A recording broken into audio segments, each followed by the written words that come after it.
ನಿಮ್ಮ ಡಾಕ್ಟರ್ ವಿಶೇಷ ಕಾರ್ಯಕ್ರಮಕ್ಕೆ ಸ್ವಾಗತ. ನಾನು ಚೈತ್ರಾಂಚನ್. ಒತ್ತಡದ ಜೀವನ, ಬದಲಾಗ್ತಾ ಇರೋ ಜೀವನ ಶೈಲಿ, ಜನರಿಗೆ ನೂರಾರು ಆರೋಗ್ಯ ಸಮಸ್ಯೆ. ಯಾವ ಸಮಸ್ಯೆಗೆ ಯಾವ ಚಿಕಿತ್ಸೆ ಅನ್ನೋದೇ ದೊಡ್ಡ ಚಿಂತೆ. ಇಂತಹ ಸಮಸ್ಯೆ ಇರೋರಿಗೆ ಒಂದೇ ವೇದಿಕೆಯಲ್ಲಿ ಸಿಗುತ್ತೆ ಉತ್ತರ. ಇದೇ ಟಿವಿ9ನ ವಿಶೇಷ ಕಾರ್ಯಕ್ರಮ ನಿಮ್ಮ doctor.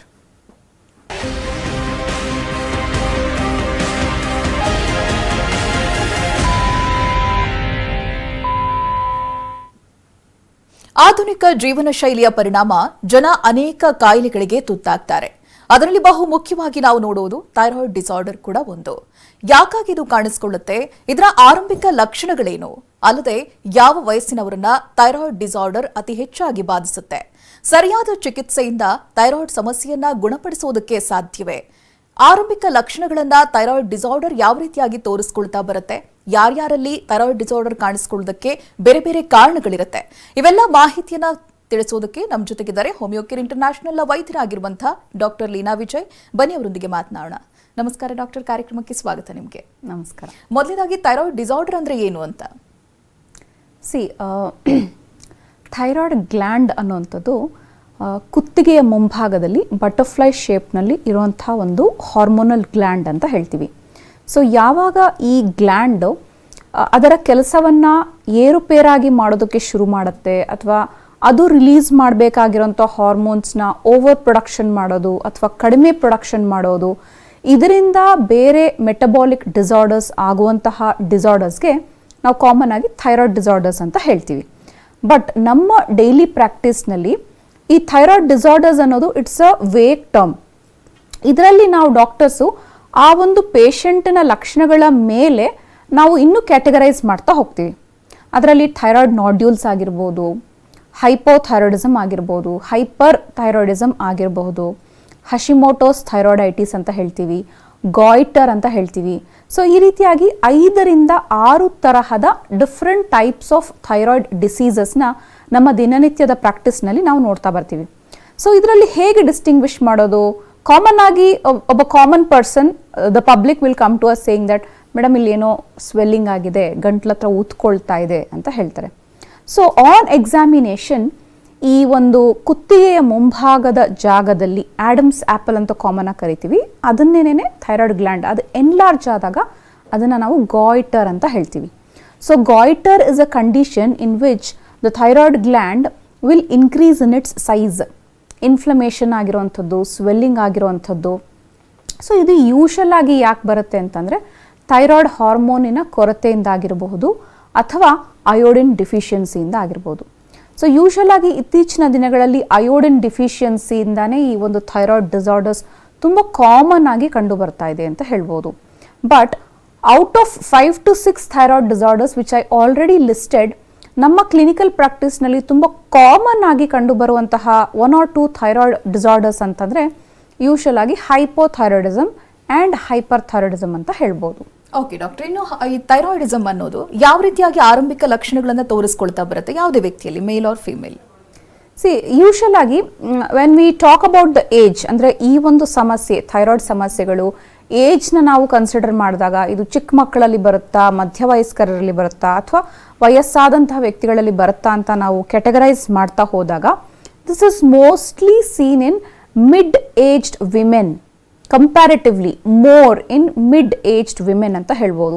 Of course, it is also seen in teenage girls, it is also seen in people who are nearing menopause, and it is also seen in men.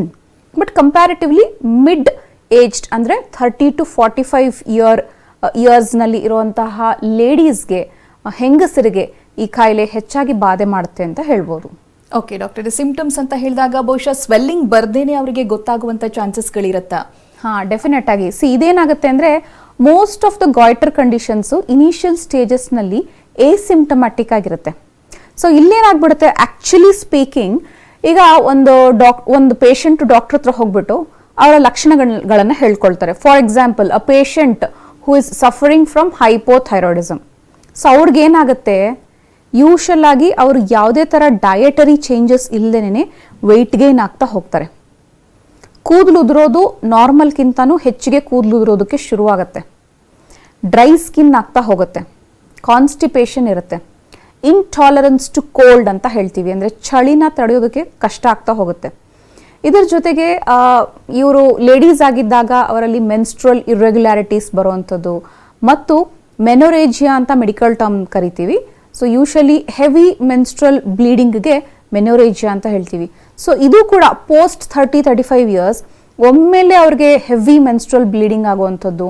ಇಷ್ಟು ದಿನದವರೆಗೂ ಕರೆಕ್ಟ್ ಆಗಿರುತ್ತೆ. ಪೋಸ್ಟ್ 35-40 ಥರ ಆದಾಗ ಅವರ ಸಿಂಪ್ಟಮ್ಸ್ನೆಲ್ಲವನ್ನು ಕೂಡ ನಾವು ಕೇಳಿದಾಗ probably she is suffering from hypothyroidism ಅನ್ನೋದು ನಮಗೆ ಡಯಾಗ್ನೋಸ್ ಮಾಡೋದಕ್ಕೆ ಈಸಿ ಆಗುತ್ತೆ. And to confirm it we will send them for thyroid profile, thyroid test ಮಾಡಿಸ್ತೀವಿ. ಸೊ ಅದರಲ್ಲಿ TSH ಅಥವಾ ಥೈರಾಯ್ಡ್ ಸ್ಟಿಮ್ಯುಲೇಟಿಂಗ್ ಹಾರ್ಮೋನ್ ಲೆವೆಲ್ಸ್ ಜಾಸ್ತಿ ಆಗಿರುತ್ತೆ. ಯಾಕೆ ಅಂದರೆ ನಾರ್ಮಲ್ ಆಗಿ ಸೆಕ್ರೀಟ್ ಮಾಡಬೇಕಾಗಿರೋಂತಹ ಥೈರಾಯ್ಡ್ ಗ್ಲ್ಯಾಂಡ್ ಏನೇನು ಹಾರ್ಮೋನ್ಸ್ ನಾರ್ಮಲ್ ಆಗಿ ಸೆಕ್ರೀಟ್ ಮಾಡಬೇಕಾಗಿರ್ತಿತ್ತು, ಈ T3 T4 ಲೆವೆಲ್ಸು ಬಹಳ ಕಡಿಮೆ ಆಗ್ತಾ ಹೋಗುತ್ತೆ. ಸೊ ನಿಮ್ಮ ದೇಹದಲ್ಲಿ ಯಾವಾಗ ಈ ಥೈರಾಯ್ಡ್ ಗ್ಲ್ಯಾಂಡ್ ಏನು ಪ್ರೊಡ್ಯೂಸ್ ಮಾಡಬೇಕಾಗಿತ್ತು ಹಾರ್ಮೋನ್ಸು, ಅದು ಕಡಿಮೆ ಪ್ರೊಡ್ಯೂಸ್ ಮಾಡುವಾಗ ಅದನ್ನು ಕಾಂಪನ್ಸೇಟ್ ಮಾಡಬೇಕು ನಿಮ್ಮ ಬಾಡಿ ಮೆಕ್ಯಾನಿಸಮ್. ಸೊ ಈಗ ನಿಮಗೆ ಮನೆಯಲ್ಲಿ ಊಟ ಸಿಗ್ತಾ ಇಲ್ಲ ಅಥವಾ ನಿಮಗೆ ಮನೆಯಲ್ಲಿ ಕರೆಕ್ಟಾಗಿ ಹೊಟ್ಟೆ ತುಂಬ ಊಟ ಸಿಗ್ತಾ ಇಲ್ಲ ಅಂದರೆ you'll go to hotel or restaurant, ಹೊಟ್ಟೆ ತುಂಬಿಲ್ಲಪ್ಪ ಇನ್ನೊಂದು ಸ್ವಲ್ಪ ತುಂಬಿಸ್ಕೊಬೇಕು ಅಂತ ಪ್ರಯತ್ನ ಪಟ್ಟು ನೀವು ಹೊರಗಡೆ ಆದರೂ ಹೋಗಿ ಹೊಟ್ಟೆ ತುಂಬಿಸ್ಕೊಳ್ಳೋ ಪ್ರಯತ್ನ ಮಾಡ್ತೀರಾ. ಅದೇ ಥರನೇ ನಿಮ್ಮ ಬಾಡಿ ಒಳಗಡೆ T3 T4 ಹಾರ್ಮೋನ್ಸ್ ಅಥವಾ ಥೈರಾಯ್ಡ್ ಹಾರ್ಮೋನ್ಸ್ ಸಾಕಷ್ಟು ಪ್ರಮಾಣದಲ್ಲಿ ರಿಲೀಸ್ ಆಗ್ತಾ ಇಲ್ಲ ಅಂತಂದಾಗ ಅದು ಬೇರೆಯಿಂದ ಓವರ್ ಪ್ರೊಡಕ್ಷನ್ ಮಾಡೋದಕ್ಕೆ ಶುರು ಮಾಡುತ್ತೆ. It will take the help of TSH, thyroid stimulating hormone. So ಆವಾಗ ಈ ಹಾರ್ಮೋನ್ ಜಾಸ್ತಿ ಆಗ್ತಾ ಹೋಗುತ್ತೆ. ಸೊ ಅದನ್ನು ನೋಡಿಕೊಂಡು T3 T4 TSH ಹಾರ್ಮೋನ್ ಲೆವೆಲ್ಸ್ನ ನೋಡಿಕೊಂಡು ಡಾಕ್ಟರ್ ನಿಮಗೆ ಮೆಡಿಸಿನ್ಸ್ನ ಪ್ರಿಸ್ಕ್ರೈಬ್ ಮಾಡಬೇಕು. Because there are many doses, ಅಂದರೆ ಡೋಸೇಜ್ ವೇರಿ ಆಗ್ತಾ ಹೋಗುತ್ತೆ. 12.5 ಇರುತ್ತೆ, 25 ಇರುತ್ತೆ, 50 ಇರುತ್ತೆ, 125 ಇರುತ್ತೆ. ಓವರ್ ಪ್ರೊಡಕ್ಷನ್ ಇವಾಗ ಕೆಲವು ಸರಿ ಡಾಕ್ಟರ್ಸ್ ಮಿಸ್ಟೇಕ್ಸ್ ಇಂದನೂ ಕೂಡ ಆ ಒಂದು ರಿಪೋರ್ಟ್ನ ಮಾಡಿಸ್ತೇನೆ ಅಥವಾ ಪೇಷಂಟ್ಸ್ ನೆಗ್ಲಿಜೆನ್ಸ್ ಕೂಡ ಇರ್ಬೋದು. ಯಾರಪ್ಪ ದುಡ್ಡು ಕೊಟ್ಕೊಂಡು ಪ್ರತಿ 3 ತಿಂಗಳಿಗೆ ಥೈರಾಯ್ಡ್ ಪ್ರೊಫೈಲ್ ಮಾಡಿಸ್ತಾರೆ ಅಂತ ಹಾಗೆ ಬಿಟ್ಬಿಟ್ಟು ಅವರೇನೋ ಅವಾಗ ಕೊಟ್ಟಿದ್ದನ್ನೇ ನೀವು ಕಂಟಿನ್ಯೂ ಮಾಡಿದ್ರೆ ಓವರ್ ಪ್ರೊಡಕ್ಷನ್ ಅಂದರೆ ನಿಮ್ಮ ಬಾಡಿಗೆ ಎಷ್ಟು ಬೇಕೋ ಅಷ್ಟಕ್ಕಿಂತ ಓವರ್ ಆಗಿ ಮೆಡಿಸಿನ್ ಹೋಗ್ತಾ ಇದೆ ಅಂದರೆ ಅಲ್ಲಿ ನೀವು ಹೈಪೋಥೈರಾಯ್ಡಿಸಮ್ ಇಂದ ಹೈಪರ್ಗೂ ಹೋಗುವಂತಹ ಚಾನ್ಸಸ್ ಇರುತ್ತೆ. It could be due to your negligence or it could be due to doctor's negligence, ಯಾವುದೋ ಒಂದು ಕಾರಣದಿಂದ. ಸೊ ಹಾಗಾಗಿ ಪೇಷಂಟ್ಸು ಡಾಕ್ಟರ್ಸ್ ಹೇಳ್ದಂಗೆ ಕೇಳಬೇಕು, ಪ್ರೊಫೈಲ್ಸ್ ಮಾಡಿಸ್ಬೇಕು, ಟೆಸ್ಟ್ ಮಾಡಿಸ್ಬೇಕು, ಅದನ್ನು ನಿಗದಿತವಾಗಿ ಡಾಕ್ಟರ್ಸ್ ತೋರಿಸ್ಬೇಕು. ಅವರ ರಿಪೋರ್ಟ್ಸ್ನ ಆಧಾರದ ಮೇಲೆ ನಾವು ಡೋಸೇಜ್ ಕಡಿಮೆ ಮಾಡಬೇಕಾ ಜಾಸ್ತಿ ಮಾಡಬೇಕಾ ಅನ್ನೋದ್ರ ಮೇಲೆ ಅವರ ಹೆಲ್ತ್ ಕಂಡೀಷನ್ಸ್ ಡಿಪೆಂಡ್ ಆಗುತ್ತೆ ಅಂತ ಹೇಳ್ಬೋದು. ಓಕೆ ಡಾಕ್ಟರ್, ಥೈರಾಯ್ಡ್ ಡಿಸಾರ್ಡರ್ಗೆ ಕಾರಣಗಳನ್ನು ನೋಡ್ತಾ ಹೋಗೋದಾದ್ರೆ ವ್ಯಕ್ತಿಯಿಂದ ವ್ಯಕ್ತಿಗೆ ಇದು ಬದಲಾಗ್ತಾ ಹೋಗುತ್ತಾ ಹೇಗೆ? ಡೆಫಿನೆಟ್ ಆಗಿ ಎಲ್ಲ ಪೇಷಂಟ್ಸ್ಗೂ ಎಲ್ಲ ಸಿಂಪ್ಟಮ್ಸು ಇರಬೇಕು ಅಂತೇನಿಲ್ಲ. ಯಾವುದೇ ಒಂದು ಕಾಯಿಲೆ ತಗೊಂಡಾಗ list of symptoms will be there in that particular disease.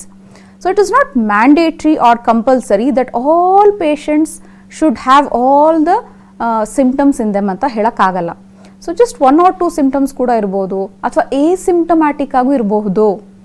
Symptomatic ಅಂದರೆ ಯಾವ ಸಿಂಪ್ಟಮ್ಸು ಇರೋದಿಲ್ಲ, but when we subject them for investigations or laboratory tests ಆವಾಗ ಅವರ ಬಾಡಿಯಲ್ಲಿ ಹಾರ್ಮೋನ್ ಇಂಬ್ಯಾಲೆನ್ಸ್ ಆಗಿರೋದು, ಹಾರ್ಮೋನ್ಗಳ ವ್ಯತ್ಯಾಸ ಆಗಿರೋದು ಕೂಡ ಕಂಡು ಬರುತ್ತೆ. So such patients we call symptomatic patients ಅಂತ ಕೂಡ ಹೇಳ್ಬೋದು. ಈ ಲೈಫ್ ಸ್ಟೈಲ್ ಇಂದ ಕೂಡ ಥೈರಾಯ್ಡ್ ಕಾಣಿಸ್ಕೊಳ್ಳುವಂತ ಚಾನ್ಸಸ್ಗಳಿರುತ್ತೆ ಡಾಕ್ಟರ್, ಹೇಗೆ? Definitely these days most of the diseases are mainly due to lifestyle changes ಅಂತಾನೆ ಹೇಳ್ಬೋದು. Lack of physical activities and going for sedentary lifestyle and junk foods and too much consuming of oily food, ಕೂತಿದ್ದ ಕಡೆನೇ ಕೆಲಸ ಮಾಡೋಂಥದ್ದು. So ಇದರಿಂದ ನಿಮ್ಮ ಬಾಡಿಗೆ ಬೇಕಾಗಿರೋಂಥ activity metabolism ಆಗ್ತಾ ಇಲ್ಲ.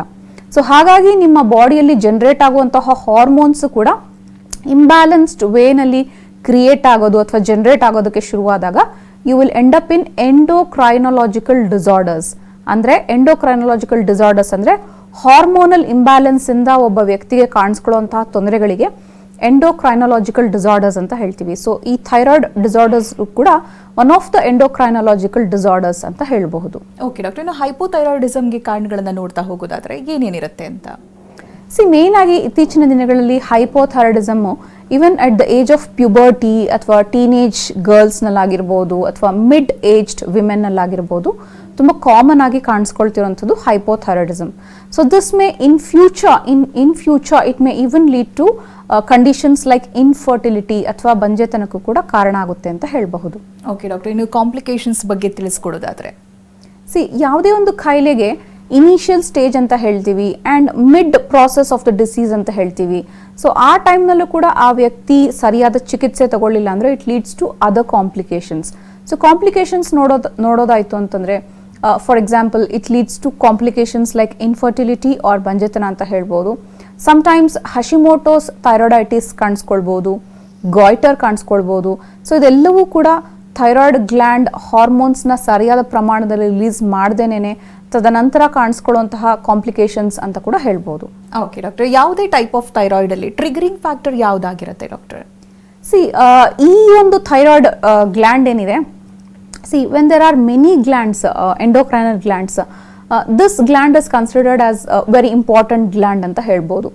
ಸೊ ಯಾವಾಗ ಈ ಗ್ಲ್ಯಾಂಡ್ ಏನೇನೆ ಅದರ ಫಂಕ್ಷನ್ಸ್ನ ಕರೆಕ್ಟಾಗಿ ಮಾಡದೆ ಹೋಗುತ್ತೆ, ಆಗ the other hormones which are under the influence of these thyroid hormones, ಅವಾಗ ಆ ಹಾರ್ಮೋನ್ಸ್ಗಳಲ್ಲೂ ವೇರಿ ಆಗ್ತಾ ಹೋಗುತ್ತೆ. ಆ ಹಾರ್ಮೋನ್ಸ್ಗಳಲ್ಲೂ ಕೂಡ ಆ್ಯಂಡ್ ಈ ಒಂದು ಚೈನ್ ಸಿಸ್ಟಮ್ ಥರ ಹೇಳ್ಬೋದು. ಅಂದರೆ ಈ ಥೈರಾಯ್ಡ್ ಗ್ಲ್ಯಾಂಡಿಂದ ಈಸ್ಟ್ರೋಜನ್ ಪ್ರೊಜೆಸ್ಟ್ರಾನ್ ಲೆವೆಲ್ಸ್ ವೇರಿ ಆಗೋದು, ಪ್ರೊಲ್ಯಾಕ್ಟಿನ್ ಹಾರ್ಮೋನ್ ಲೆವೆಲ್ ವೇರಿ ಆಗೋದು. ಸೊ ಯಾವಾಗ ಈ ಒಂದು ಸಣ್ಣ ಪುಟ್ಟ ಹಾರ್ಮೋನ್ಗಳಲ್ಲಿ ವ್ಯತ್ಯಾಸ ಆಗುತ್ತೆ, ಆಗ ನಾವು ಓವರಾಲ್ ಆ ವ್ಯಕ್ತಿಯ ಬಾಡಿನ ಅನಲೈಸ್ ಮಾಡೋದು ತುಂಬ ಇಂಪಾರ್ಟೆಂಟ್. ಸೊ ಹೀಗೆ ಥೈರಾಯ್ಡ್ ಗ್ಲ್ಯಾಂಡ್ ಸರಿಯಾಗಿ ಕೆಲಸ ಮಾಡಲಿಲ್ಲ ಅಂದಾಗ it also affects other reproductive organs also ಅಂತ ಕೂಡ ಹೇಳ್ಬೋದು. ಓಕೆ ಡಾಕ್ಟರ್, ಬಹಳಷ್ಟು ಜನ ಪೇಷಂಟ್ಸ್ಗಳನ್ನ ನೋಡ್ತಾ ಇರ್ತೀರಾ, ಕೆಲವರು ಸೆಲ್ಫ್ ಮೆಡಿಕೇಶನ್ ಮಾಡ್ಕೊಂಡು ಅನಂತರದಲ್ಲಿ ಬರ್ತಾರೆ, ಅದು ಏನೇನು ಪರಿಣಾಮಗಳನ್ನು ಬೀರುತ್ತೆ ಅವ್ರಿಗೆ ಅಂತ? ಯೂಶಲ್ ಆಗಿ ಜಸ್ಟ್ ಮೆಡಿಸಿನ್ಸ್ ಒಂದೇನೆ ಇದನ್ನ ಪೂರ್ತಿಯಾಗಿ ವಾಸಿ ಮಾಡೋಕ್ಕಾಗತ್ತೆ ಅಂತ ಹೇಳಕ್ ಕಷ್ಟ ಆಗುತ್ತೆ. ಅಲಾಂಗ್ ವಿತ್ ಮೆಡಿಕೇಶನ್ಸ್ ನಿಮ್ಮ ಬಾಡಿಗೆ ವ್ಯಾಯಾಮ ಅಗತ್ಯ ಇದೆ ಅಂದರೆ ಮಾಡಬೇಕಾಗತ್ತೆ, ರೆಸ್ಟ್ ಅಗತ್ಯ ಇದೆ ಅಂತಂದರೆ ಮಾಡಬೇಕಾಗತ್ತೆ. So not only thyroid, today we are talking on thyroid, but there are many patients who suffer from back pain or diabetes at very early age, 30-35. ಇವತ್ತು ಬೆಳಿಗ್ಗೆನೂ ಕೂಡ 35 ಇಯರ್ಸ್ನವರು ಸಿವಿಯರ್ ಬ್ಯಾಕ್ ಪೇನ್ ಅಂತ ಬೆಳಿಗ್ಗೆನೆ ಬಂದಿದ್ರು. ಸೊ ಹಾಗಾಗಿ ಅವ್ರದ್ದು ಲೈಫ್ ಸ್ಟೈಲ್ ಕೇಳ್ತಾ ಇತ್ತು ಅಂದರೆ 9 ಗಂಟೆಯಿಂದ ರಾತ್ರಿ 12 ಗಂಟೆವರೆಗೂ ಕೂತ್ಕೊಂಡೇ ಇದ್ದು ಕೆಲಸ ಮಾಡೋದಂತೆ. So just imagine, almost more than 12 hours he is sitting in one place. Lack of activities definitely leads to lumbar spondylosis, early lumbar spondylosis. So ಹೀಗೆ ಥೈರಾಯ್ಡ್ ಪ್ರಾಬ್ಲಮ್ಸ್ ಕೂಡ ಲ್ಯಾಕ್ ಆಫ್ ಫಿಸಿಕಲ್ ಆಕ್ಟಿವಿಟೀಸ್ ಇಂದ ಮತ್ತು ಸರಿಯಾದ ಆಹಾರ ಪದ್ಧತಿನ follow ಮಾಡದೇ ಇರೋದ್ರಿಂದ ಕೂಡ ಬರುತ್ತೆ ಅಂತ ಹೇಳ್ಬೋದು. ಓಕೆ ಡಾಕ್ಟರ್ ಹೇಳ್ತಾ ಇದ್ರು ಯಾವ ರೀತಿಯಾಗಿ ಥೈರಾಯ್ಡ್ ಡಿಸಾರ್ಡರ್ ಸಿಂಪ್ಟಮ್ಸ್ ಗಳನ್ನ ತೋರಿಸ್ಕೊಳ್ತಾ ಹೋಗುತ್ತೆ, ಜೊತೆಗೆ ಏನೇನು ಕಾರಣಗಳಿರುತ್ತೆ ಅಂತ. ಇನ್ನು ಟ್ರೀಟ್ಮೆಂಟ್ ಬಗ್ಗೆ ಕೇಳೋಣ ಚಿಕ್ಕದೊಂದು ವಿರಾಮದ ನಂತರ. ನಿಮ್ಮ ಡಾಕ್ಟರ್ಗೆ ಮತ್ತೊಮ್ಮೆ ಸ್ವಾಗತ. ಡಾಕ್ಟರ್, ಆವಾಗಲೇ ಥೈರಾಯ್ಡ್ ಡಿಸಾರ್ಡರ್ ಬಗ್ಗೆ ನಿಮಗೆ ವಿವರವಾಗಿ ಮಾಹಿತಿನ ತಿಳಿಸ್ತಾ ಇದ್ರು. ಡಾಕ್ಟರ್, ಇನ್ವೆಸ್ಟಿಗೇಷನ್ ಅನ್ನೋದು ಥೈರಾಯ್ಡ್ ಡಿಸಾರ್ಡರ್ ಅಲ್ಲಿ ಎಷ್ಟು ಮುಖ್ಯವಾಗಿರುತ್ತೆ ಅಂತ? ಈಗ ಕೆಲವು ಪೇಷಂಟ್ಸ್ ಬಂದು ಅವರಲ್ಲಿ ಆಗ್ತಿರೋಂಥ ಸಿಂಪ್ಟಮ್ಸ್ನ ನಮ್ಮಲ್ಲಿ ಹೇಳ್ಕೊಂಡಾಗ, ಸಮ್ಟೈಮ್ಸ್ ಈವನ್ ಹೈಪೋಥೈರಾಯ್ಡಿಸಮ್ ಮತ್ತು PCOD ರೋಗ ಲಕ್ಷಣಗಳು ಆಲ್ಮೋಸ್ಟ್ ಸಿಮಿಲರ್ ಇರುತ್ತೆ. ಸೊ ಎರಡರಲ್ಲೂ ಕೂಡ ವೆಯ್ಟ್ ಗೇನ್ ಆಗೋದು, ಎರಡರಲ್ಲೂ ಕೂಡ ಇರೆಗ್ಯುಲರ್ ಮೆನ್ಸ್ಟ್ರುಯೇಷನ್ ಆಗೋದು, ಲೇಡೀಸ್ನಲ್ಲಿ ಹೇರ್ ಫಾಲ್ ಆಗೋದು, ಡ್ರೈ ಸ್ಕಿನ್, ಇದೆಲ್ಲ ಕಾಮನ್. ಸೊ ಒಂದ್ಸರಿ ಅದನ್ನು ಕನ್ಫರ್ಮ್ ಮಾಡ್ಕೊಳ್ಳೋದಕ್ಕೆ ಥೈರಾಯ್ಡ್ ಪ್ರೊಫೈಲ್ ಅಂತ ಮಾಡಿಸ್ತೀವಿ. ಸೊ ಇದರಲ್ಲಿ T3, T4 ಮತ್ತು TSH ಹಾರ್ಮೋನ್ಗಳ ಸ್ಟಡಿ ಇರುತ್ತೆ. ಸೊ ಅವರ ದೇಹದಲ್ಲಿ ಎಷ್ಟರ ಮಟ್ಟದಲ್ಲಿ ಹಾರ್ಮೋನ್ಸ್ ರಿಲೀಸ್ ಆಗ್ತಾ ಇದೆ ಅಂತ. ಆ್ಯಂಡ್ ಕೆಲವು ಪೇಷಂಟ್ಸ್ನಲ್ಲಿ ಎರಡು ತೊಂದರೆಗಳು ಕೂಡ ಒಟ್ಟಿಗೆ ಇರುವಂಥದ್ದು ಕೂಡ ನೋಡಿದ್ದೀವಿ. PCOD ಕೂಡ ಇರುತ್ತೆ, ಹೈಪೋಥೈರಾಯ್ಡಿಸಮ್ ಕೂಡ ಇರುತ್ತೆ. ಸೊ PCODನ ಸ್ಕ್ಯಾನಿಂಗ್ ಮುಖಾಂತರ ಅಲ್ಟ್ರಾಸೋನೋಗ್ರಫಿ ಆಫ್ ಅಬ್ಡಮಿನ್ ಅಂತ ಹೇಳ್ತೀವಿ.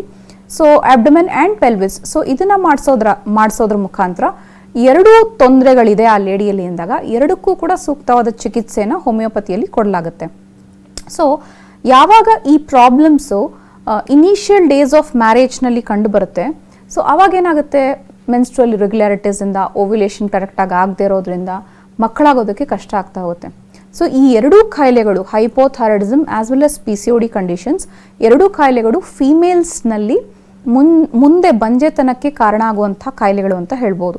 ಸೊ ಹಾಗಾಗಿನೇ ಈ ಕಾಯಿಲೆಗಳನ್ನು ನೀವು ಇನಿಷಿಯಲ್ ಡೇಸ್ನಲ್ಲಿ ಡಿಟೆಕ್ಟ್ ಮಾಡಿದಾಗ ಅಥವಾ ನಿಮಗೆ ಸಿಂಪ್ಟಮ್ಸ್ ಕಾಣಿಸ್ಕೊಳ್ತಾ ಇದೆ ಅಂದಾಗ it is very much essential that you go and consult a doctor. ಈ ಥರ ಎಲ್ಲ ಆಗ್ತಾ ಇದೆ, over a period of time ತುಂಬ ಗೊತ್ತಿಲ್ಲದೇನೆ ವೆಯ್ಟ್ ಗೇನ್ ಆಗ್ತಾ ಇದೆ ಅಥವಾ ಹೇರ್ ಫಾಲ್ ಆಗ್ತಾ ಇದೆ, ಇದೆಲ್ಲ ನೀವು ನೋಟಿಸ್ ಮಾಡಿದಾಗ ಡಾಕ್ಟರ್ ಹತ್ರ ಹೋಗಿ ಕನ್ಸಲ್ಟ್ ಮಾಡಬೇಕಾಗುತ್ತೆ.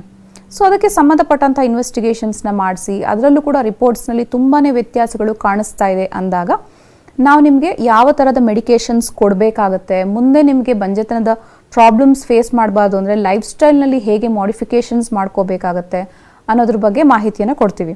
Of course along with our medications we do give diet charts ಆ ಡಯಟನ್ನು ಮೇಂಟೈನ್ ಮಾಡ್ಕೊಳ್ಬೇಕಾಗತ್ತೆ. ಸೊ ಇದೆಲ್ಲ ಮಾಡ್ಕೊಳ್ಳೋದ್ರ ಮುಖಾಂತರ ಮುಂದೆ ನಿಮಗೆ ಕಾಂಪ್ಲಿಕೇಶನ್ಸ್ನ ಫೇಸ್ ಮಾಡುವಂತಹ ಸಂದರ್ಭಗಳು ಕಡಿಮೆ ಆಗ್ತಾ ಹೋಗುತ್ತೆ ಅಂತ ಹೇಳ್ಬೋದು. ಓಕೆ ಡಾಕ್ಟರ್, ಇನ್ನು ಜೆನೆಟಿಕಲಿ ಕಾಣಿಸ್ಕೊಳ್ಳುವಂಥ ಚಾನ್ಸಸ್ ಎಷ್ಟು ಮಟ್ಟಿಗಿದೆ? ಒಂದು ವೇಳೆ ಜೆನೆಟಿಕಲಿ ಬಂದಾಗ ಬೇಗನೆ ಕಾಣಿಸ್ಕೊಳ್ಳುತ್ತಾ ಚಿಕ್ಕ ವಯಸ್ಸಿನಲ್ಲಿ? ಖಂಡಿತ ಜೆನೆಟಿಕಲಿ ಕೂಡ ಈ ಒಂದು ಸಮಸ್ಯೆ, ಥೈರಾಯ್ಡ್ ಸಮಸ್ಯೆಗಳು ಹೆಚ್ಚಾಗಿ ಕಾಣಿಸ್ಕೊಳ್ಳುವಂಥ ಸಾಧ್ಯತೆ ಇರುತ್ತೆ.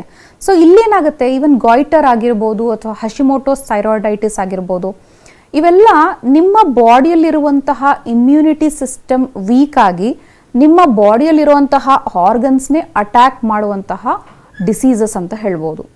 ಸೊ ಕೆಲವೊಮ್ಮೆ ಏನಾಗುತ್ತೆ, ನಿಮ್ಮ ಗ್ರ್ಯಾಂಡ್ ಪೇರೆಂಟ್ಸ್ಗಿರ್ಬೋದು, ನಿಮ್ಮ ಅಜ್ಜಿಗಿರ್ಬೋದು, ಸೊ ನಿಮ್ಮ ತಾಯಿಯ ಇಮ್ಯೂನ್ ಸಿಸ್ಟಮ್ ಚೆನ್ನಾಗಿತ್ತು ಅಂತಂದರೆ ನಿಮ್ಮ ತಾಯಿಗೆ ಈ ಡಿಸೀಸ್ ಬರದೇ ಇರ್ಬೋದು, ನಿಮಗೆ ಬರ್ಬೋದು as granddaughter. So it all depends upon the food that you take and the immune system that you develop. ಎಲ್ಲವೂ ಕೂಡ ಅಂದರೆ ಪ್ರೆಗ್ನೆನ್ಸಿ ಟೈಮ್ನಲ್ಲಿ ನಿಮ್ಮ ತಾಯಿ ಯಾವ ಥರದ ಆಹಾರ ತೊಗೊಂಡಿರ್ತಾರೆ, ನಿಮ್ಮ ಇನ್ಫೆಂಟ್ ಹುಡ್ನಲ್ಲಿ ಮತ್ತು ಚೈಲ್ಡ್ಹುಡ್ನಲ್ಲಿ ಯಾವ ಥರ ಆಹಾರ ತೊಗೊಂಡಿರ್ತೀರಾ, ಯಾವ ಥರದ ಥಾಟ್ಸು, ಯಾವ ಥರದ ಲೈಫ್ ಸ್ಟೈಲ್ ಲೀಡ್ ಮಾಡಿರ್ತೀರಾ, ಇದೆಲ್ಲವೂ ಕೂಡ ಒಂದು ಕ್ರಾನಿಕ್ ಏಲ್ಮೆಂಟ್ ಬರೋದಕ್ಕೆ ಮತ್ತು ದೀರ್ಘವಾಗಿ ನಿಮ್ಮ ದೇಹದಲ್ಲಿ ಉಳಿಯೋದಕ್ಕೆ ಕಾರಣ ಆಗುತ್ತೆ ಅಂತ ಹೇಳ್ಬೋದು. ಯಾವುದೇ ಕಾಯಿಲೆ ಇನಿಷಿಯಲ್ ಸ್ಟೇಜಸ್ನಲ್ಲೇ ಬಂದಾಗ ಅದನ್ನು ನೋಡ್ಕೊಂಡು ರೆಕ್ಟಿಫೈ ಮಾಡ್ಕೊಳ್ಳೋದ್ರಿಂದ ಅದು ಕ್ರಾನಿಕ್ ಆಗಿ ಲಾಂಗ್ ಲಾಸ್ಟಿಂಗ್ ಆಗಿರೋದಿಲ್ಲ, ಅಲ್ಲಲ್ಲೇ ಚಿಡ್ತಾ ಹೋಗಬೇಕು. You shouldn't allow it to become long lasting. So ಯಾವಾಗ ನೀವು ಒಂದು ಸೋಮಾರಿತನದಿಂದ ನೆಗ್ಲೆಕ್ಟ್ ಮಾಡ್ಬೋದು ಅಥವಾ ಮನೆ ಮದ್ದುಗಳಲ್ಲಿ ನೀವು ಟ್ರೀಟ್ಮೆಂಟ್ ತೊಗೊಂಡು ಫೇಲ್ಯೂರ್ ಆಗ್ಬೋದು, ಅದಾಗಿ ವರ್ಷಾನುಗಟ್ಟಲೆ ಆದಮೇಲೆ ಹೋಮಿಯೋಪತಿ ಚಿಕಿತ್ಸೆಗೆ ಬರ್ಬೋದು. There are many factors. So ಹಾಗಾಗಿ ನಿಮ್ಮ ಬಾಡಿಯಲ್ಲಿ ಏನೋ ಒಂದು ಅಬ್ನಾರ್ಮ್ಯಾಲಿಟಿ ಕಂಡು ಬರ್ತಾ ಇದೆ ಅಂದಾಗ ಇನಿಷಿಯಲ್ ಸ್ಟೇಜಸ್ನಲ್ಲೇ ಯು ಶುಡ್ ಫೀಲ್ ದ್ಯಾಟ್, ಅಂದರೆ ಇವಾಗ ಇದನ್ನು ಮನೆ ಮದ್ದಿನಲ್ಲಿ ಸರಿ ಮಾಡ್ಕೊಳಕ್ಕೆ ಆಗ್ತಾ ಇಲ್ಲ ಅಂದಾಗ ಡಾಕ್ಟ್ರನ್ನ ಕನ್ಸಲ್ಟ್ ಮಾಡಿ ಅದಕ್ಕೆ ಸೂಕ್ತವಾದ ಚಿಕಿತ್ಸೆನ ತಗೊಂಡು ಅದಕ್ಕೆ ನಿಮ್ಮ ಸ್ಪಂದನೆ ಇದ್ದಾಗ, ಅಂದರೆ along with doctors treatment patients cooperation will help in getting results faster. So ಈಗ ಏನಾಗುತ್ತೆ, ಹೈಪೋಥೈರಾಯ್ಡಿಸಮ್ ಅಂದರೆ ವೆಯ್ಟ್ ಗೇನ್ ಆಗ್ತಾ ಇರೋದ್ರಿಂದ ಅಲಾಂಗ್ ವಿತ್ ಮೆಡಿಕೇಷನ್ಸ್ ನೀವು ಸ್ವಲ್ಪ ನಿಮ್ಮ ಡೈಲಿ ಆಕ್ಟಿವಿಟೀಸ್ನಲ್ಲಿ 30-40 ಮಿನಿಟ್ಸ್ ವಾಕ್ ಮಾಡೋದು, ಎಕ್ಸಸೈಸ್ ಮಾಡೋದು ಮತ್ತು ಡಯಟ್ ಮೇಲೆ ಕಾನ್ಸಂಟ್ರೇಟ್ ಮಾಡೋದು, ಇದೆಲ್ಲದಕ್ಕೂ ಕೂಡ ಟೈಮು ಬೇಕು. ಈ ಬ್ಯುಸಿ ಲೈಫ್ ಸ್ಟೈಲ್ನಲ್ಲಿ people are not giving enough time for their health ಅಂತ ಹೇಳ್ಬೋದು. ಓಕೆ, ಈ ರೀತಿಯಾದಂಥ ಕೇಸಸ್ಗಳಿರುತ್ತೆ ಡಾಕ್ಟರ್, ಲೈಫ್ ಟೈಮ್ ಮೆಡಿಕೇಷನಲ್ಲೇ ಇರಬೇಕಾಗಿರುವಂಥದ್ದು ಥೈರಾಯ್ಡ್ನಲ್ಲಿ? ನಾನು ಆಗಲೇ ಹೇಳಿದಾಗೆ radio active treatment of hypothyroidism over dosage ಆದಾಗ it leads to hypothyroidism. So ಹೀಗೆ ಮೆಡಿಕೇಶನ್ಸಿಂದನೂ ಕೂಡ ಈ ಒಂದು ಥೈರಾಯ್ಡ್ ಡಿಸಾರ್ಡರ್ಸ್ ವೇರಿ ಆಗುವಂಥ ಚಾನ್ಸಸ್ ಇರುತ್ತೆ. ಅಲ್ಲೇನೇ ರಿಪೋರ್ಟ್ಸ್ನಲ್ಲೇ 6 months ರಿಪೋರ್ಟ್ಸ್ನಲ್ಲೇ ಹೆಚ್ಚು ವ್ಯತ್ಯಾಸ ಅಥವಾ ಹ್ಯೂಜ್ ಡಿಫ್ರೆನ್ಸಸ್ ಇರುವಂಥ ರಿಪೋರ್ಟ್ಸ್ನು ಕೂಡ ನಾವು ನೋಡಿದ್ದೀವಿ. ಸೊ ಇಲ್ಲಿ ಏನಾಗ್ಬಿಡುತ್ತೆ ಅಂತಂದರೆ ಕೆಲವು ಪೇಷಂಟ್ಸ್ನಲ್ಲಿ ಸ್ಟ್ರೆಸ್ ಕೂಡ ಈ ಒಂದು ಪ್ರಾಬ್ಲಮ್ಗೆ ಆ್ಯಡ್ ಆಗ್ತಾ ಹೋಗುತ್ತೆ. ಅಲಾಂಗ್ ವಿತ್ ಡಯಟ್ ಅವರ ಒಂದು ಜಾಬ್ ಸ್ಟ್ರೆಸ್ ಆಗಿರ್ಬೋದು ಅಥವಾ ಫಿನಾನ್ಷಿಯಲ್ ಕ್ರೈಸಿಸ್ ಆಗಿರ್ಬೋದು ಅಥವಾ ಸಂಸಾರದಲ್ಲಾಗುವಂತಹ ಸ್ಟ್ರೆಸ್ ಆಗಿರ್ಬೋದು, ಫ್ಯಾಮಿಲಿ ಸ್ಟ್ರೆಸ್ ಆಗಿರ್ಬೋದು, ಹಲವಾರು ಕಾರಣಗಳಿಂದನೂ ಕೂಡ ಈ ಒಂದು ಹೈಪೋಥೈರಾಯ್ಡಿಸಮ್ ಪ್ರಾಬ್ಲಮ್ ಇನ್ಕ್ರೀಸ್ ಆಗುವಂತಹ ಚಾನ್ಸಸ್ ಕೂಡ ಇರುತ್ತೆ ಅಂತ ಹೇಳ್ಬೋದು. ಓಕೆ, ರಿಕವರಿ ಟೈಮ್ ಹಾಗಿದ್ರೆ ಕಂಪ್ಲೀಟ್ ಆಗಿ ಪೇಷಂಟ್ ಮೇಲೇನೆ ಡಿಪೆಂಡ್ ಆಗಿರುತ್ತೆ ಅಂತ ಹೇಳ್ತೀರಾ ಡಾಕ್ಟರ್? ಡೆಫಿನೆಟ್ ಆಗಿ we have seen many patients who have shown results within just 6 months or 1 year also. But there are many patients who have not shown results in spite of 2 to 3 years of treatment. So ಇಲ್ಲಿ ಏನಾಗ್ಬಿಡುತ್ತೆ, ನಮ್ಮ medicines ಜೊತೆಗೆ patient cooperation, patient diet maintenance ಮತ್ತು ಅವರ ಒಂದು walking style ಆಗಿರ್ಬೋದು, ಅಂದರೆ every day walk ಮಾಡೋವಂಥದ್ದು, every day ಇಷ್ಟು ಮಿನಿಮಮ್ ಮ್ಯಾಂಡೇಟ್ರಿ ಎಕ್ಸಸೈಸ್ ಮಾಡೋವಂಥದ್ದು, if not every day at least once in 2 days ಆದರೂ ಮಾಡೋದ್ರಿಂದ ನಿಮ್ಮ ದೇಹದಲ್ಲಿ ಬೆವರು ಎಷ್ಟು ಹೊರಗಡೆ ಹಾಕ್ತೀರಾ ಅಷ್ಟು ನಿಮ್ಮ ಮೆಟಬಾಲಿಸಮ್ ಚೆನ್ನಾಗಾಗತ್ತೆ ಮತ್ತು ನಿಮ್ಮ ದೇಹದಲ್ಲಿ ಸರ್ಕ್ಯುಲೇಷನ್ ಕೂಡ ಚೆನ್ನಾಗಾಗತ್ತೆ. ಈ ರೀತಿಯಾದಂತಹ ಕ್ರಾನಿಕ್ ಏಲ್ಮೆಂಟ್ಸಿಂದ ನೀವು ಬೇಗ ಹೊರಗಡೆ ಬರ್ಬೋದು ಅಂತ ಹೇಳ್ಬೋದು. ಓಕೆ ಡಾಕ್ಟರ್, ಹೋಮಿಯೋಕೇರ್ ಇಂಟರ್ನ್ಯಾಷನಲ್ ಅಲ್ಲಿ ಯಾವುದೇ ರೀತಿಯಾದಂಥ ಥೈರಾಯ್ಡ್ ಆಗಿರ್ಬೋದು, ಅದಕ್ಕೆ ಟ್ರೀಟ್ಮೆಂಟ್ ಹೇಗಿರುತ್ತೆ? ಹೋಮಿಯೋಕೇರ್ ಇಂಟರ್ನ್ಯಾಷನಲ್ನಲ್ಲಿ ಎಲ್ಲ ತರಹದ ಥೈರಾಯ್ಡ್ ಡಿಸೀಸಸ್ಗೆ, especially if it is in the beginning stage, we can assure that it can be treated completely. Beginning ಸ್ಟೇಜ್ನಲ್ಲಿದ್ದರೆ ಡೆಫಿನೆಟ್ ಆಗಿ ಡಯಟ್ ಮುಖಾಂತರ ಮತ್ತು ನಿಮ್ಮ ಲೈಫ್ ಸ್ಟೈಲ್ ಮಾಡಿಫಿಕೇಶನ್ ಮುಖಾಂತರ ನೀವು ಲೈಫ್ ಲಾಂಗ್ ಮೆಡಿಕೇಶನ್ಸ್ ತಗೊಳ್ಳೋ ಅವಶ್ಯಕತೆ ಇರೋದಿಲ್ಲ. But any disease when you come in the final stage or in complicated stage, ಆಗ ನಾವು ಅಷ್ಟು ಅಶ್ಯೂರೆನ್ಸ್ ಕೊಡೋದು ಕಷ್ಟ ಆಗುತ್ತೆ. So all kinds of thyroid diseases like thyroid lumps ಆಗಿರ್ಬೋದು, ಥೈರಾಯ್ಡ್ ನಾಡ್ಯೂಲ್ಸ್ ಆಗಿರ್ಬೋದು, hypothyroidism, hyper thyroidism, Hashimoto's thyroiditis, goiter, so goiter ಕೂಡ lump ಇನ್ನೇನು ಸ್ಟಾರ್ಟ್ ಆಗ್ತಾ ಇದೆ, ನೀವು ಸೆಲ್ಫ್ ಅಸೆಸ್ ಕೂಡ ಮಾಡ್ಕೊಳ್ಬೋದು ಮಿರರ್ ಮುಂದೆ. ಸೊ ಯಾವ ಥರ ಅಸೆಸ್ಮೆಂಟ್ ಮಾಡ್ಕೊಳ್ಬೋದು ಅಂತ ಫೇಸ್ ಟು ಫೇಸ್ ಕನ್ಸಲ್ಟೇಷನ್ ಮಾಡಿದಾಗಲೂ ಕೂಡ ಹೇಳ್ತೀವಿ. ಸೊ ಇದೆಲ್ಲವೂ ಕೂಡ ಇನಿಷಿಯಲ್ ಸ್ಟೇಜಸ್ನಲ್ಲಿ ಬಂದಾಗ ವಿತೌಟ್ ಎನಿ ಇನ್ವೇಸಿವ್ ಪ್ರೊಸೀಜರ್ಸ್ ಅಥವಾ ಸರ್ಜರಿ ಮಾಡದೇನೆ ಜಸ್ಟ್ ಹೋಮಿಯೋಪತಿ ಮೆಡಿಸಿನ್ಸ್ನಲ್ಲಿ, ಕಾನ್ಸ್ಟಿಟ್ಯೂಷನಲ್ ಮೆಡಿಸಿನ್ಸ್ನಲ್ಲಿ ಅದಕ್ಕೆ ಪರಿಹಾರನ ಕೊಡಬಹುದು ಅಂತ ಹೇಳ್ಬೋದು. ಎಸ್, ಲೈಫ್ ಸ್ಟೈಲನ್ನು ಮಾಡಿಫೈ ಮಾಡ್ಕೊಳ್ಳೇಬೇಕು ಅಂತ ಸಜೆಸ್ಟ್ ಮಾಡ್ತೀರಾ. ಸೊ ಹೇಗೆ ಸಿಂಪಲ್ ಆಗಿ ಮಾಡ್ಕೋಬಹುದು ಪೇಷಂಟ್ ಅಂತ? See, out of 24 hours, you please, try to focus on, 1 hour of, out of these 24 hours, 1 hour on your health. So ಆ 1 ಅವರ್ನಲ್ಲಿ ನೀವು ಒಂದು 10 ನಿಮಿಷ ಮ್ಯೂಸಿಕ್ ಕೇಳೋದಾಗಿರ್ಬೋದು, ಒಂದು 20 ನಿಮಿಷ ಮ್ಯೂಸಿಕ್ ಕೇಳೋದಾಗಿರ್ಬೋದು, ಮತ್ತು ಇನ್ನೊಂದು ಹಾಫ್ ಅನ್ ಅವರ್ ವಾಕ್ ಮಾಡೋದಾಗಿರ್ಬೋದು. So you'll be engaged in so much of your physical activities. ನಿಮ್ಮ ಥಾಟ್ ಪ್ರಾಸೆಸ್ನಲ್ಲಿ ನಾಳೆದ ಕೆಲಸ ಆಗಿರ್ಬೋದು, ನಾಳೆ ಮೀಟಿಂಗ್ ಆಗಿರ್ಬೋದು, ಹಲವಾರು ಅಪಾಯಿಂಟ್ಮೆಂಟ್ಸ್ ಇರುತ್ತೆ. ಸೊ ಇದರಲ್ಲಿ ನಿಮ್ಮ ಆರೋಗ್ಯ ಹದಗೆಡ್ತಾ ಇದೆ ಅಂತಂದ್ರೆ ಅದರ ಮೇಲೆ ಕಾನ್ಸಂಟ್ರೇಟ್ ಮಾಡೋಕ್ಕೂ ಕೂಡ ನೀವು ಟೈಮ್ ಮೀಸಲಿಡಬೇಕು. ಇದ್ರ ಜೊತೆಗೆ ನಿಮ್ಮ ಪ್ಲಾನ್ಸ್ ಕೂಡ ಹೇಗಿರಬೇಕು, ನಿಮ್ಮ ಪ್ಲಾನ್ ಇವತ್ತು ಎದ್ದಾಗ ಇವತ್ತಿಂದ ಏನು ಶೆಡ್ಯೂಲ್ ಇದೆ, ಈ ವಾರದ ಏನು ಶೆಡ್ಯೂಲ್ ಇದೆ, ಈ ಮಂತ್ದ ಏನು ಶೆಡ್ಯೂಲ್ ಇದೆ, ಅದ್ರ ಜೊತೆಗೆ ಮೆಡಿಸಿನ್ಸ್ ಸಪೋರ್ಟಿವ್ ಆಗಿ ತಗೊಂಡಾಗ ಡೆಫಿನೆಟ್ ಆಗಿ ಅದು ಪರಿಣಾಮಕಾರಿಯಾಗಿ ಚಿಕಿತ್ಸೆನ ಕೊಡಬಹುದು. ಎಸ್ ಡಾಕ್ಟರ್, ಇವತ್ತಿನ ಕಾರ್ಯಕ್ರಮದಲ್ಲಿ ಥೈರಾಯ್ಡ್ ಡಿಸಾರ್ಡರ್ ಬಗ್ಗೆ ವಿವರವಾಗಿ ಮಾಹಿತಿಯನ್ನು ತಿಳಿಸಿಕೊಟ್ಟಿದ್ರೆ ಧನ್ಯವಾದಗಳು ನಿಮಗೆ. ವೆಲ್ಕಮ್. ಇದುವರೆಗೆ ನಮ್ಮ ಜೊತೆಗಿದ್ದು ಹೋಮಿಯೋಕೇರ್ ಇಂಟರ್ನ್ಯಾಷನಲ್ ವೈದ್ಯರಾಗಿರುವಂತಹ ಡಾಕ್ಟರ್ ಲೀನಾ ಅವರು. ನೇರ ಭೇಟಿಗಾಗಿರುವಂತಹ ವಿಳಾಸವನ್ನು ನೋಟ್ ಮಾಡಿಕೊಳ್ಳಿ. Homeocare international private limited Bengaluru ಶಾಖೆಗಳು ಜಯನಗರ, ಮಲ್ಲೇಶ್ವರಂ, ಇಂದಿರಾನಗರ, ಎಚ್ಎಸ್ಆರ್ ಲೇಔಟ್. ಇತರ ಶಾಖೆಗಳು ದಾವಣಗೆರೆ, ಬೆಳಗಾವಿ, ಹುಬ್ಬಳ್ಳಿ, ಶಿವಮೊಗ್ಗ, ತುಮಕೂರು, ವಿಜಯಪುರ, ಬೀದರ್, ಹಾಸನ, ಮೈಸೂರು, ಮಂಗಳೂರು, ಕಲಬುರಗಿ, ಬಳ್ಳಾರಿ. ದೂರವಾಣಿ ಸಂಖ್ಯೆ 9550001133 ಅಥವಾ 180010081212. ಇದು ಹೊತ್ತಿನ ವಿಶೇಷ. ನಿಮ್ಮ ಡಾಕ್ಟರ್. ನಿರಂತರ ಸುದ್ದಿಗಾಗಿ ನೋಡ್ತಾ ಇರಿ TV9.